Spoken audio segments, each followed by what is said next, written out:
Hi guys, welcome back to my channel. If you're new here, hi, welcome. My name is Adi, so happy to have you here. I know it's been a while, but we're back and so happy to be back. So today we are going to be talking about a pretty crazy case. So imagine it's late at night, you get hungry, you want to order some pizza, so you order for delivery to then get your pizza get delivered late, so then it's cold, and so you only tip the driver $2, right? And then a few hours later there's a knock at your door. You have no idea who it is because you're not expecting anybody, and it's said driver there just to attack you because you tipped $2. How crazy is that? The world we live in is crazy. You can't even deliver food because that's dangerous. You can't order food because that's dangerous. You can't go anywhere anymore because it's just crazy. Everyone is crazy nowadays, and it's so sad and scary. Well, crazy enough, like we said, this exact thing happened to a woman, a pregnant woman at that, in Florida. Now, there are some discrepancies with the interview and the reports from the victim, but regardless, nobody deserves to be attacked, especially while pregnant, and especially in front of your 5-year-old child, because did I mention it was in front of her 5-year-old child? That is so sad, so traumatic. I feel so bad for that baby, and I'm just so glad that everybody is okay. I mean, what a horrible thing to go through, but at the end of the day, you know, thank the Lord that everybody came out okay and that there was nobody seriously injured. I mean, it's still a sad situation, but...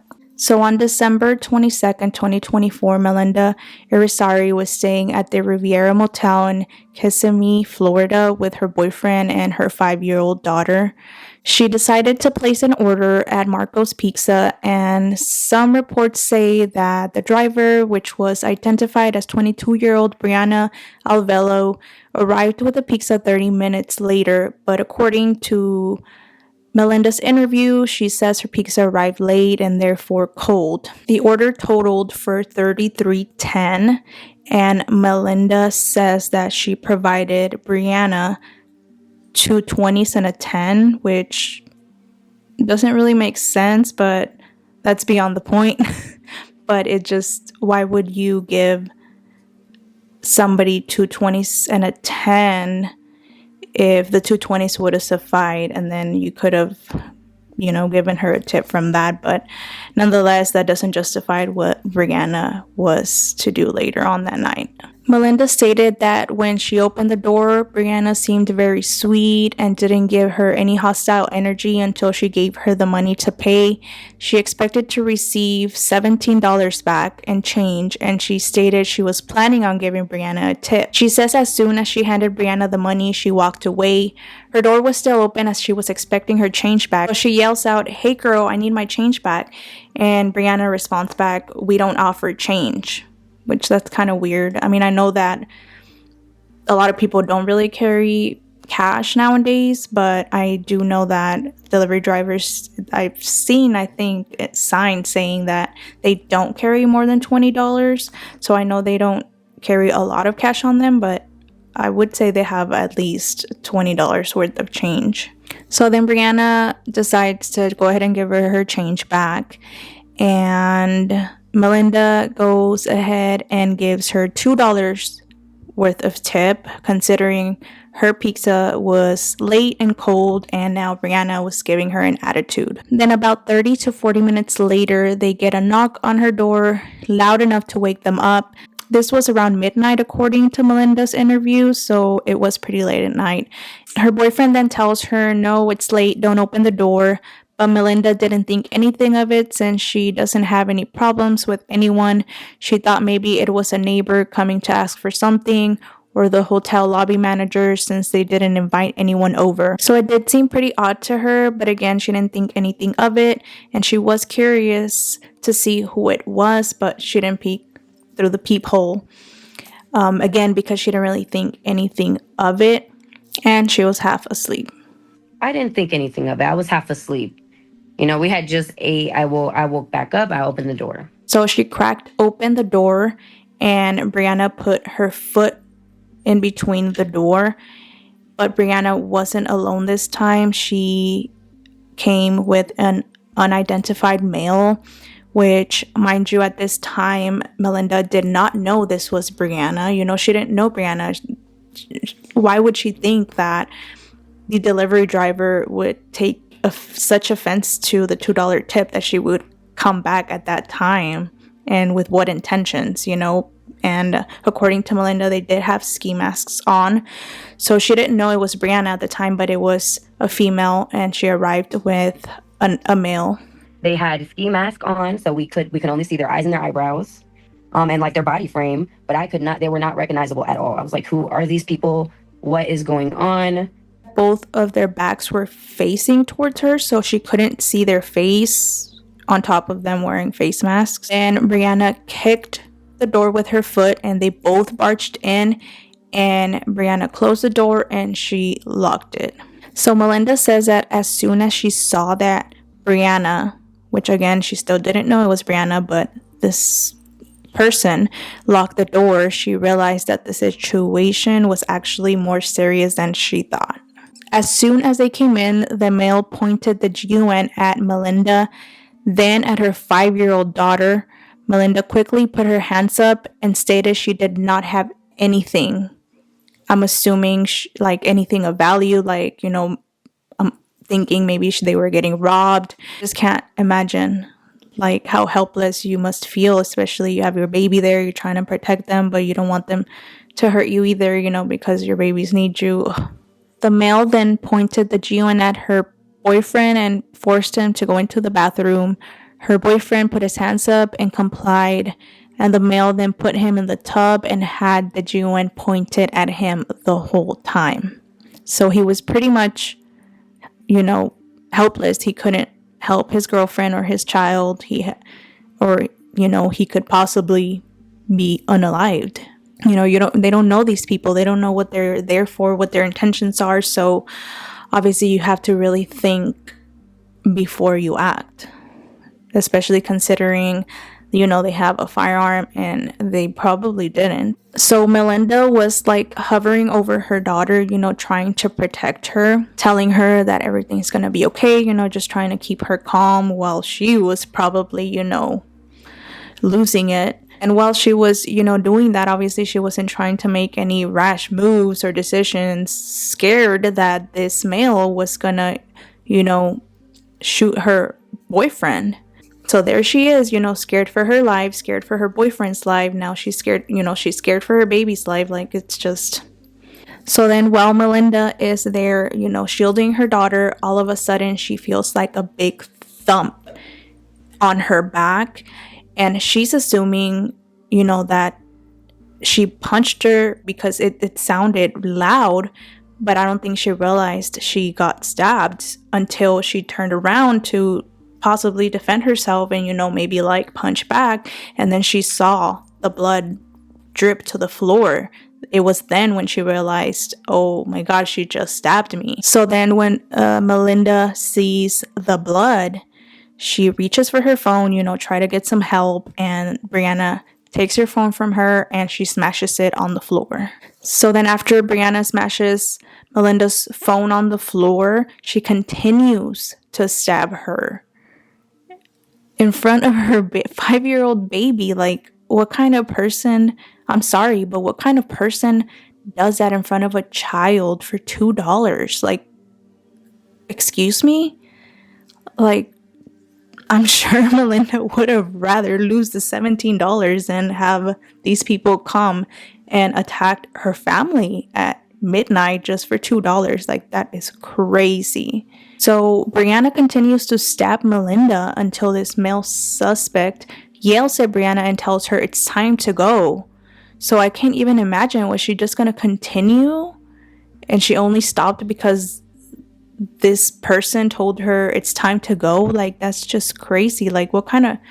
I'm sorry, but something is seriously wrong with some people. So the police arrived later and Melinda was taken to a hospital where she was treated for wounds to her arm, leg, chest, and stomach. She had been stabbed more than 14 times. And while at the hospital, she was given the shocking news that she was pregnant. Well, Melinda had no idea. It was reported that unfortunately, due to the injuries, she lost the pregnancy. So detectives then reviewed the surveillance footage from outside the motel. They spotted Brianna arriving to the motel in a red Toyota Camry. She matched the physical description that Melinda gave to the authorities. So then the detectives spoke to the manager at Marco's Pizza and they confirmed that it was indeed Brianna who delivered Melinda's pizza and that she in fact drives a red Toyota Camry. So obviously at that point they knew who they were looking for and they knew who their suspect was. But at this point they still didn't know who the male suspect was, but at least they knew who the main suspect was. So then, obviously knowing what she drives and what she looks like, it wasn't hard for detectives to find and arrest Brianna. She was charged with aggravated assault, kidnapping, home invasion with a firearm, attempted murder with a weapon, but that attempted murder charge was later upgraded to a premeditated murder charge. And during her first court appearance, State made clear a request that Brianna should not be granted bail. And although she did get a bond set at $55,000 for her other charges, no bond was set for the attempted murder charge. Excellent. Thank you very much and good morning again. We are going to begin with Brianna Alvelo. Yeah. Come on forward. When you hear your name, please step forward. Step to the mic. Your Honor, we're going to request a waiving of the reading of Yes, sir. charges. Good morning, ma'am. Please state your name. BRIANNA ALVELO. All right, Ms. Alvelo, you're here charged with 4 counts. I reviewed and signed off on the probable cause warrant for your arrest. I do find that there is probable cause as it relates to the charges. As it relates to the first count, ma'am, I'm going to hold you on no bond. I'm going to set you for a pretrial detention hearing on 12/26 in courtroom 4F in Osceola County before Judge Karsten. So you will be seeing another judge in just a couple of days as it relates to your charges, but as to count 1, you're not going to be able to bond out. As it, State, did you want to put anything on the record? Yes, Your Honor. State believes that this is a punishable by life offense under the Florida Constitution, Article 1, subsection 14. As such, she is not entitled to a bond. State believes that it is defense's responsibility to move for a bond under Arthur, and at this time that there should be no bond set, and it should not be set for a pretrial detention hearing. All right, thank you. Sir, your response? Defense has no objection, Your Honor. All right, so at this time, I will go ahead and then hold her on no bond as it relates to count 1. As it relates to counts 2 and 3, I'm going to set your bond, ma'am, at $25,000 each. And as it relates to count 3, I'm going to set your bond at $5,000. But even though there is a bond as to counts 2, 3, and 4, ma'am, there is no bond as it relates to count 1. Would you like me to go ahead and appoint the Office of the Public Defender to represent you at this time? Would you like me to appoint an attorney? Certainly. Yes, please. All right, we'll go ahead and appoint the Office of the Public Defender to represent you, ma'am. As far as Melinda, she had to undergo several surgeries, but thankfully she is making a full recovery. It wasn't like she was just upset. It was like she was in a frenzy mode. At the hospital, Irizarry discovered it wasn't just her life at risk. Doctors told her she's roughly a month pregnant. And I started crying and I kept telling my boyfriend, I think I'm going to die. Irizarry needed more than 200 staples for slashes across her arms, wrists, shoulders, back, stomach, and chest. 14 stab wounds in total. She needed surgery for a punctured lung and severed tendons in her knee. My daughter seeing that whole thing, you know, it's pretty heartbreaking to me. A deputy say was with Alvelo is still out there. That scares Irizarry. I am scared and he knows exactly how he looks. He stared at that man for how long with a gun pointed to his head. I want them to get him as soon as possible because they're monsters. They should not be out in the street. Irizarry, as you can tell, has a long road ahead of her. She's going to have to learn how to walk again after surgery on her knee. So investigators obviously were still trying to find the male suspect. Brianna told them that this male suspect's name was Manuel Santiago. I don't know why I said it like that, Manuel Santiago. But obviously that wasn't his real name. But in jailhouse phone calls to her mother, deputies say Brianna asked after a man named Hector every day. So with the help of surveillance videos, deputies tracked down Martinez Figueroa, full name Hector Martinez Figueroa, to another motel on Irlo Bronson Memorial Highway, and during an interview, he admitted to being Brianna's boyfriend and that they were together the night of the incident. So Hector Martinez Figueroa is facing charges of home invasion with a firearm, aggravated assault with a weapon, and kidnapping. He is also facing murder charges because of the baby's death. And he is also being held in jail without bond.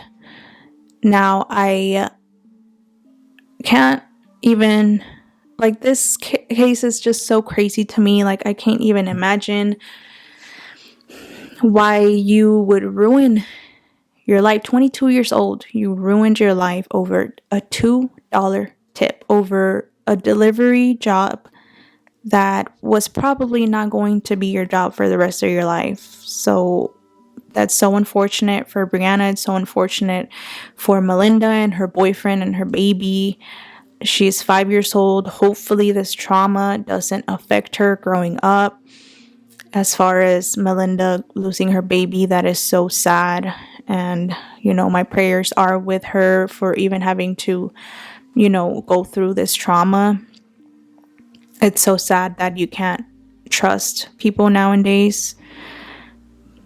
But nonetheless, just, you know, thankful that everybody came out okay. Sad for Brianna and her family. She ruined her life over $2. Still crazy to me. But regardless, what do you guys think about this case? I know it has been a while, but life got so busy for me. But here we are now. You know, we just bought a house. So we finally all moved in, settled in, have my setup kind of going. So I am aiming to be more active on here. And if you made it this far, thank you so much. Again, what do you guys think about this? Leave your thoughts in the comments, and always remember to remain respectful. And I will see you guys on the next video. Thank you guys.